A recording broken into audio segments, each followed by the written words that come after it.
जानती हो जानू, किस्मत और दिल की आपस में कभी नहीं बनती, क्योंकि जो दिल में होता है वो कभी किस्मत में नहीं होता। यही सच्चाई है। हो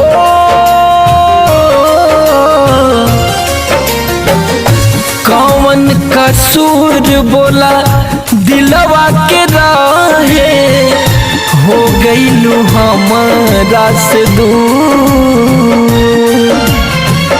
नमवा रटत रटत ओठवा झुराइल, प्यार में बानी मजबूर।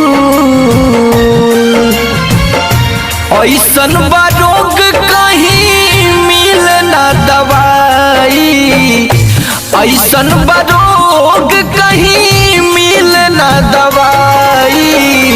जहर